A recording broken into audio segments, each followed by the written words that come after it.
The assassination of Boris Nemtsov, a Russian politician opposed to the government of Vladimir Putin, happened in central Moscow on Bolshoi-Moskvoritsky Bridge at 23:31 local time on the 27th of February 2015. An unknown assailant fired 7 or 8 shots from a Makarov pistol.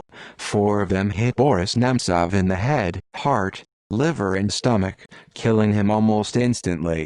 He died hours after appealing to the public to support a march against Russia's war in Ukraine.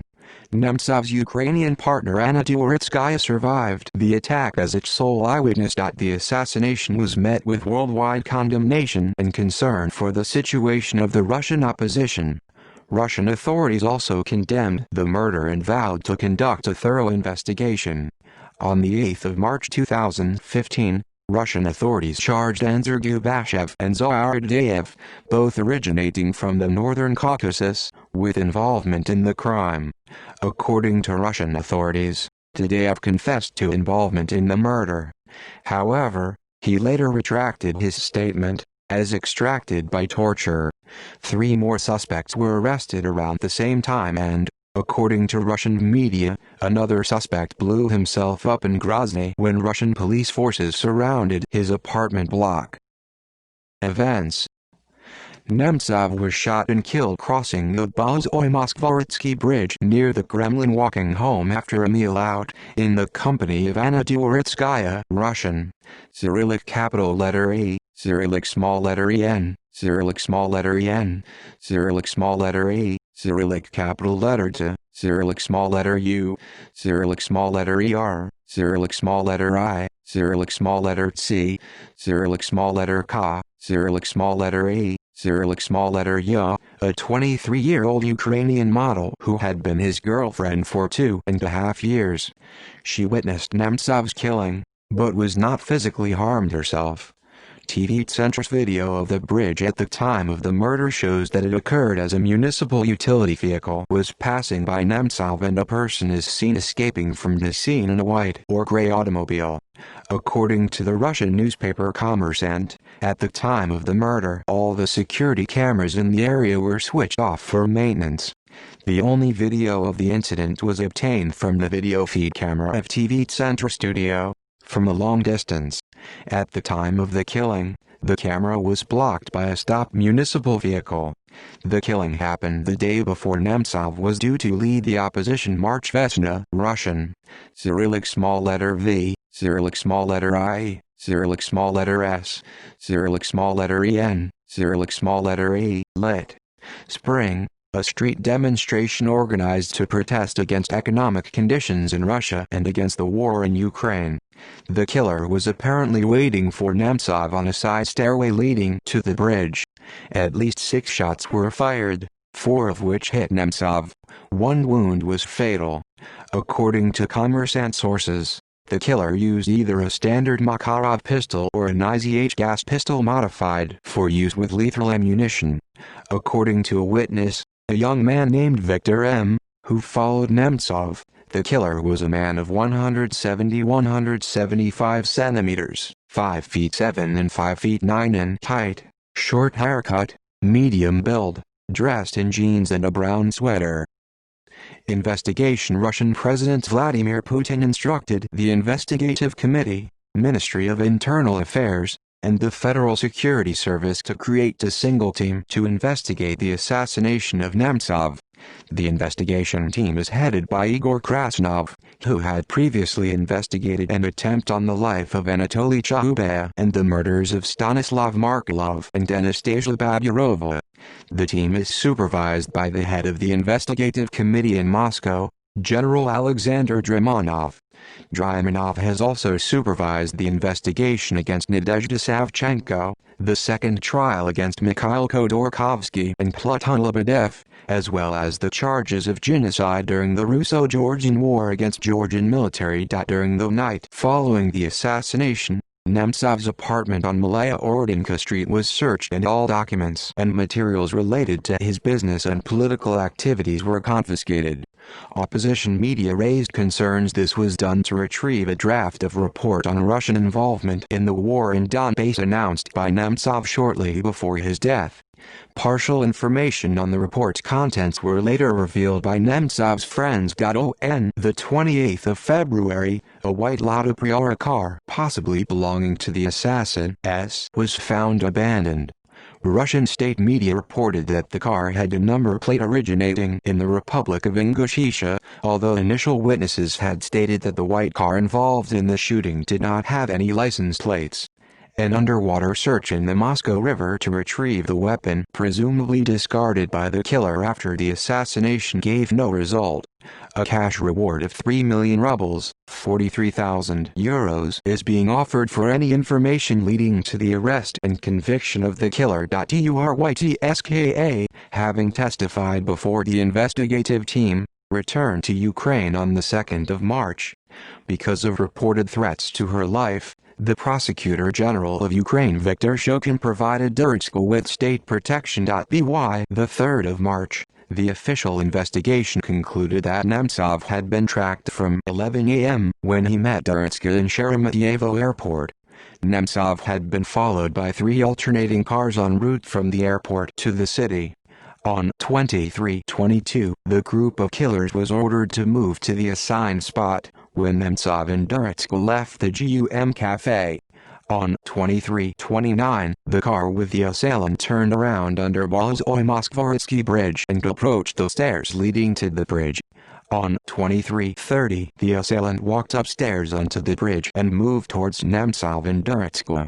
Having walked past them, he turned around and fired at Nemtsov's back.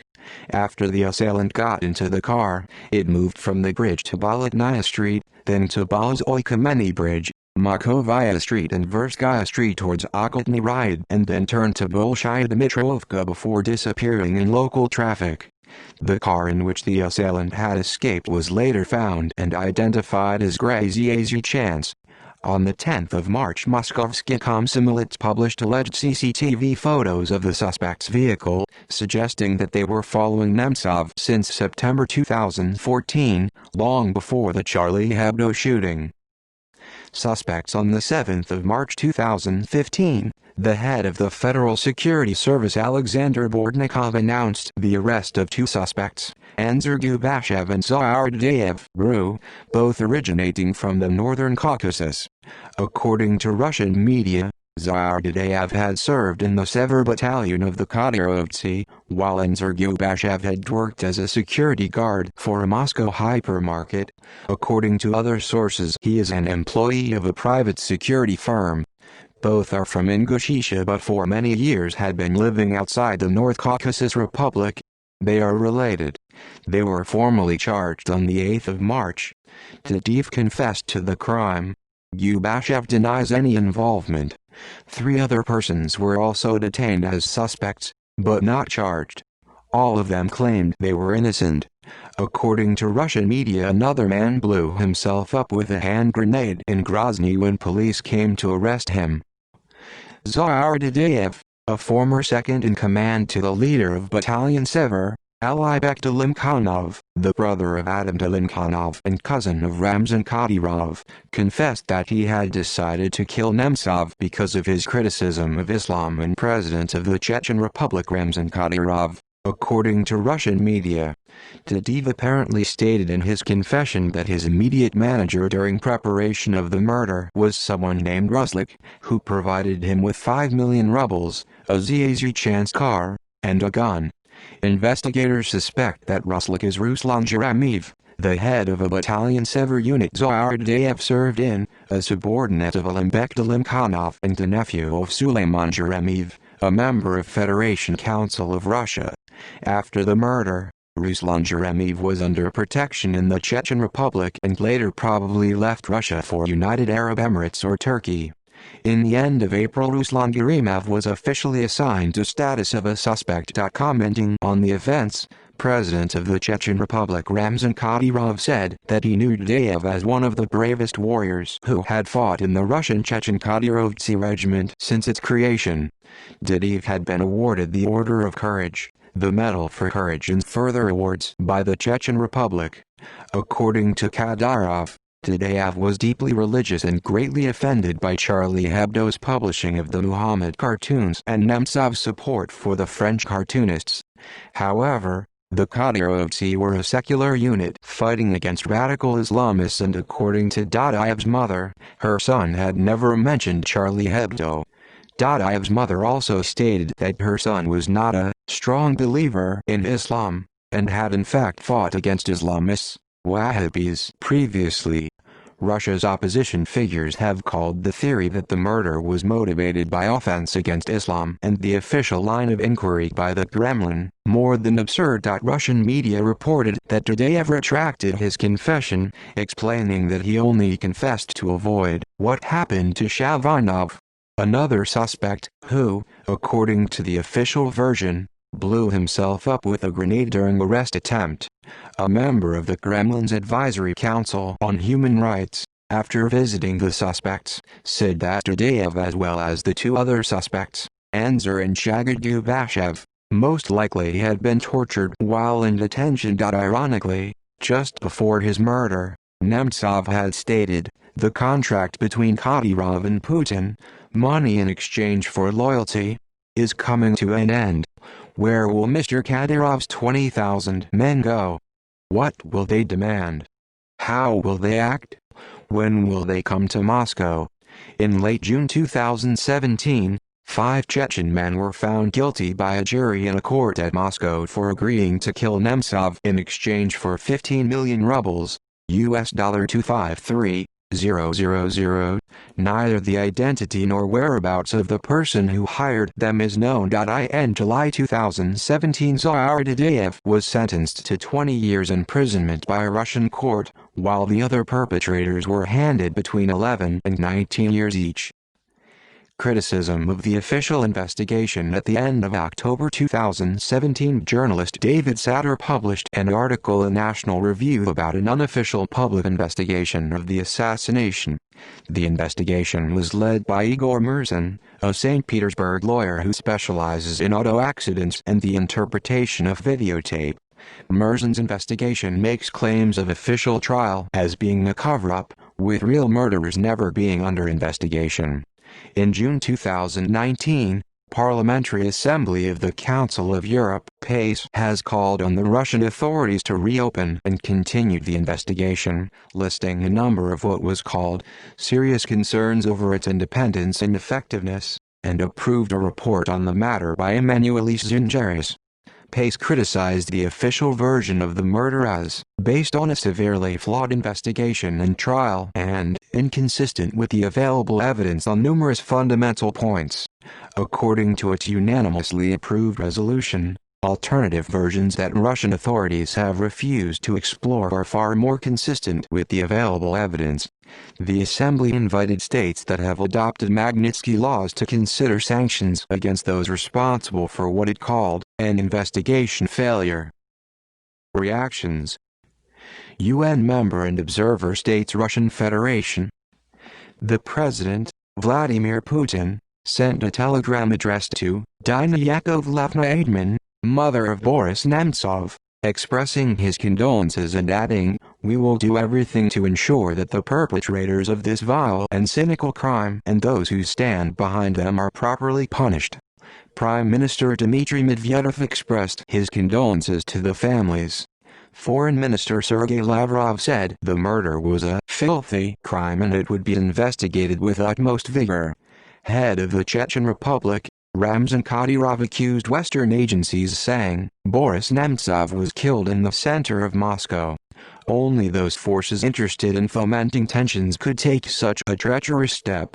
The organizers of Nemtsov's murder hope to make the whole world blame the leadership of the country and to cause a wave of protests, There is no doubt that Nemtsov's murder was organized by Western intelligence services, seeking any means to cause internal conflict in Russia. He also stated that he wants to see the perpetrators of the attack brought to justice and expressed his condolences to the victims' relatives. Ukraine. President Petro Poroshenko, shock. They killed Boris. It's hard to believe. I have no doubt the killers will be found. Sooner or later. Eternal memory. He said he would reveal persuasive evidence of the involvement of Russian armed forces in Ukraine. Someone was very afraid of this. They killed him. On the 3rd of March 2015, he posthumously awarded Nemtsov with the Order of Liberty. Prime Minister Arseniy Yatsenyuk, patriot of Russia, at same time a friend of Ukraine. This is what will remain in our memory of Boris Nemtsov. R.I.P. Armenia. The ruling Republican Party issued a statement that said, "We hope Russia's law enforcement agencies will punish those who committed the crime as quickly as possible and with the utmost strictness of the law." Canada.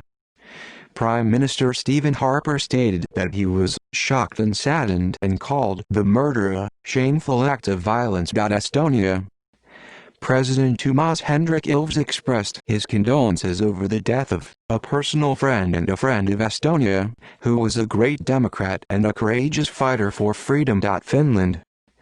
President Sauli Niinisto stated that the murder of Boris Nemtsov was a ferocious and reprehensible act. He suspected political reasons behind the killing and expressed his worries over the consequences. Latvia. Minister for Foreign Affairs Edgars Rinkēvičs wrote on Twitter that the murder of Boris Nemtsov is a proof of the lunacy that rules in Russia. Expressing his condolences to the family, he also stated that there's a very little hope for an objective investigation. Lithuania. President Dalia Grybauskaitė said the murder of Boris Nemtsov shows that Russia is sliding down into the darkness of terror against its own people. United States. President Barack Obama called Nemtsov's death a brutal murder and called for a prompt, impartial and transparent investigation. Secretary of State John Kerry said the United States had no information on the murder of Nemtsov and wouldn't comment anyway. Deputy Secretary General of the North Atlantic Treaty Organization and former United States Ambassador to Russia Alexander Vershbo connected assassination of Nemtsov with the 2014-15 Russian military intervention in Ukraine. President Putin's aim seems to be to turn Ukraine into a failed state and to suppress and discredit alternative voices in Russia, so as to prevent a Russian Maidan. We've seen that the victims are not just in eastern Ukraine, with the brutal murder of Boris Nemtsov last Friday. While we don't know who pulled the trigger, we do know that Boris Nemtsov was a powerful voice for democracy and against Russia's involvement in Ukraine, who was among those vilified as traitors and fifth columnists in Russia's official propaganda. Germany. Chancellor Angela Merkel condemned the killing of Nemtsov, describing the incident as a vile murder and urging Russian authorities to find and punish those responsible. Hungary. Prime Minister Viktor Orbán expressed his sympathy on behalf of Hungary to Nemtsov's family and also said they expect the Russian government to create the conditions for a full investigation. France. President François Hollande strongly condemned the killing in Moscow and described Nemtsov as a bold, never-tiring defender of democracy and a resolute fighter against corruption. Sweden. Minister for Foreign Affairs Margot Wallström said, "I think everyone is deeply taken by the assassination of Nemtsov. It's an execution. And it is clear that this reinforces the image of Putin's reign of terror when it comes to security, human rights and democracy. This is furthermore one more name to be added to the already long list of, not least journalists, who have lost their lives. United Kingdom. Prime Minister David Cameron said that he was shocked and sickened by the murder and said the callous killing must be fully, rapidly and transparently investigated, and those responsible brought to justice. Supranational bodies. European Union. The head of the European Union's delegation in Russia, Vygaudas Ušackas, told Kommersant that he was shocked and hopes that the Russian authorities will act without delay. The European Parliament on the 12th of March adopted a special resolution calling for an independent international investigation into the murder. Council of Europe. The Secretary-General of the Council of Europe, Thorbjorn Jagland, said, "I am shocked and appalled by the fact that a key opposition leader, Boris Nemtsov, was shot." NATO Secretary-General Jens Stoltenberg condemned the murder of Boris Nemtsov, stating, "He was a strong voice for democracy and we call for an impartial investigation into this terrible crime." Non-governmental reactions. In Russia, the co-chairman of the RPR Parnas, Mikhail Kasyanov, called the killing outrage beyond imagination. Leonid Gozman stated that he believes the death of Boris Nemtsov to be a message towards political opponents in the Russian Federation. Mikhail Khodorkovsky called the slaying his personal grief. Garry Kasparov tweeted, "Devastated to hear of the brutal murder of my longtime opposition colleague Boris Nemtsov. Shot 4 times, once for each child he leaves." Criticizing 24/7 propaganda about enemies of the state, Kasparov said, "When they started displaying pictures of Boris and other prominent oppositionists around the city and on TV, it was an invitation to execute them." He said, "Opposition leaders are always watched closely by Russia's security services before public rallies. Boris had been planning a protest against the Ukraine war on Sunday, so how could these trained bloodhounds not notice that someone else was following him?" He criticized statements from Western leaders who had done so much to appease the Kremlin, which he called a criminal rogue regime, and condemned the Russian media for churning out preposterous and insulting conspiracy theories about the death of a man they had called an enemy of the state. The vice dean of the department of the Moscow Institute of Physics and Technology, where Boris's son, Anton Nemtsov, is a student, published a statement. "The Americans themselves created this sleazeball, themselves financed him, themselves killed him. It is the fate of all prostitutes." Yesterday evening there became one sleazeball less. After a collective letter from the students, the institute apologized to Anton Nemtsov. Henri Reznik accused the Russian mass media of escalating the hate campaign against opposition, which could have easily attracted one of the sociopaths. He also criticized President Putin for announcing the intended direction of the investigation to be a provocation shortly after the murder, which, taking into account the psychology of our law enforcement, will inevitably lead to turning the investigation into a search for confirmations for the presidential version. Parliament member Dmitry Gudkov said that officials had created the hostile atmosphere of hate in the country. They should feel guilty today for this cold murder. Even today I heard from members in the parliament that we, the opposition, are the fifth column, agents of the USA. Alexei Makarkin of the Center for Political Technologies stated that Nemtsov's murder demonstrates to what extent hatred has been legitimized or even sanctioned in Russia, saying that Russia's media coverage of the war in Ukraine had portrayed individuals as patriots or enemies. Yevgeny Yasin, Russia's former economy minister, stated that Nemtsov always said everything that others were afraid to say. Alexei Navalny, an opposition leader, said that Nemtsov kept acting rather than waiting for the regime to fall. This made him influential and dangerous for the regime. On the morning of the 28th of February, the opposition party RPR Parnas announced a gathering on the Boris-Oymysk-Voritsky Bridge in Moscow, where Nemtsov was shot. On the 3rd of March, the Russian artist Lena Hades began an art marathon in memory of Nemtsov, producing portraits of him daily. She said she would stop only when the person or people who ordered Nemtsov's murder are arrested and sentenced. Former Soviet leader Mikhail Gorbachev suggested that the killing was a provocation. It's an attempt to push the situation into complications, maybe even to destabilizing the situation in the country. Irina Kakamata, a prominent opposition figure who co-founded a liberal party with Nemtsov, stated, "It's a provocation that is clearly not in Putin's interests, it's aimed at rocking the situation." Kremlin-appointed investigators have speculated that the assassination could have been a provocation aimed at destabilizing the country or that it was motivated by Islamic extremism. Catherine A. Fitzpatrick has dismissed such speculations by referring to them as conspiracy theories, and The Guardian noted that the only explanation that is not being considered by the authorities is the blindingly obvious one that Nemtsov was killed for his criticism of Putin. A Kremlin spokesman said, "It is too early to make any sort of conclusions, but we can say with 146% certainty that it is a provocation." A spontaneous memorial took place at the scene of the murder. People carried flowers along with posters emblazoned "Je suis Boris," as an echo of the "Je suis Charlie" response to the Charlie Hebdo shooting 2 months earlier in Paris. On the 1st of March, a silent one-person rotating commemoration was held in Murmansk. A court later convicted Irina Paykakeva of involvement in the unsanctioned event and fined her 20,000 rubles.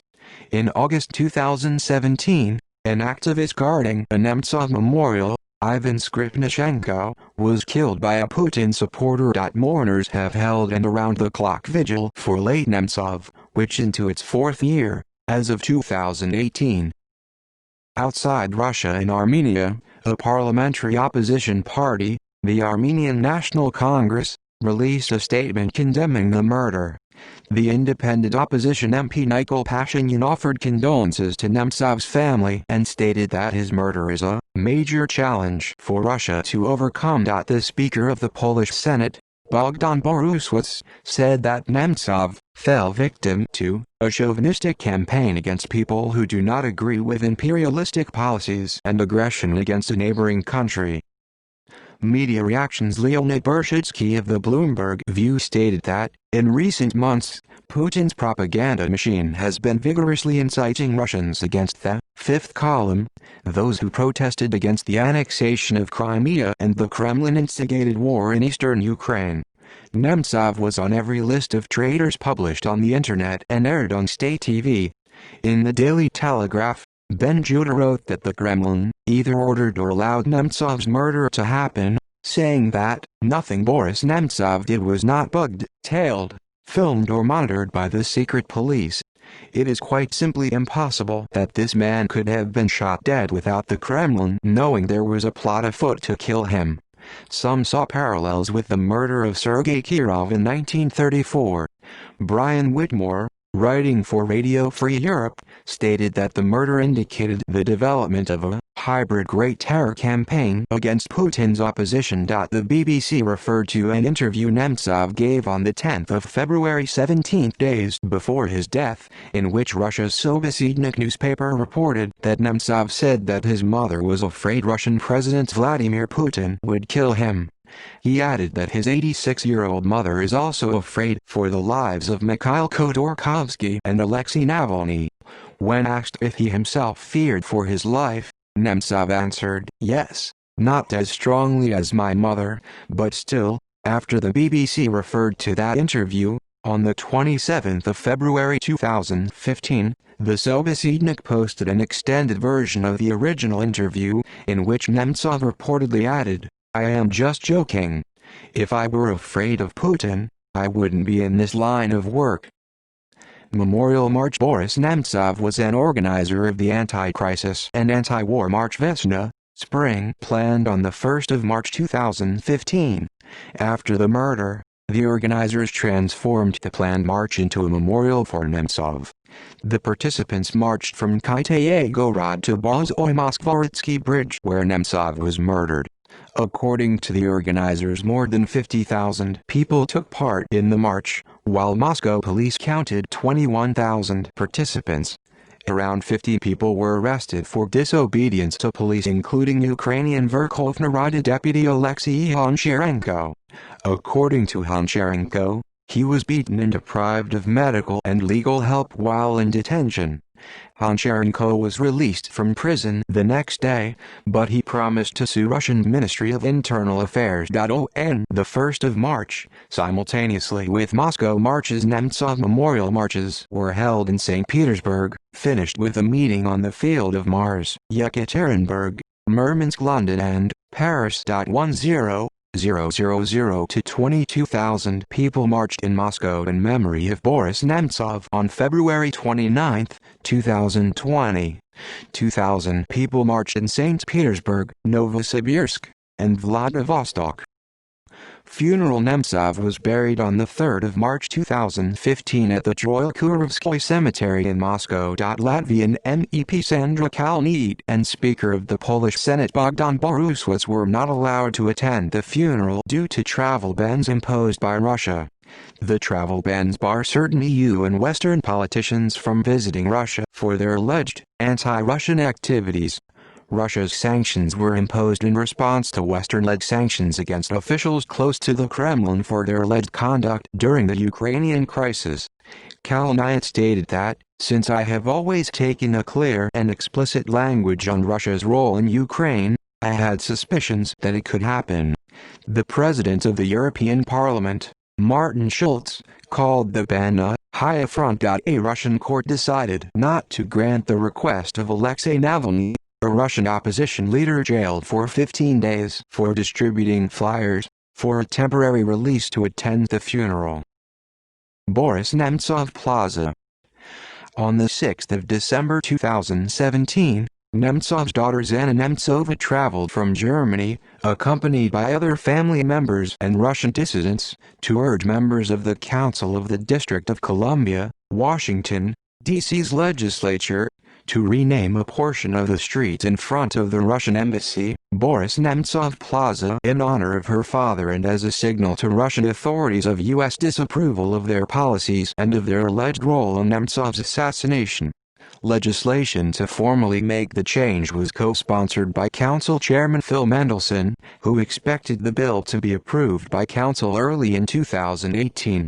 On the 9th of January 2018, the Council unanimously approved the Boris Nemtsov Plaza Designation Act of 2017, which authorized the renaming, effective the 5th of May, 2018. In February 2020, the square outside the Russian embassy in Prague, Czech Republic was renamed to Boris Nemtsov Plaza.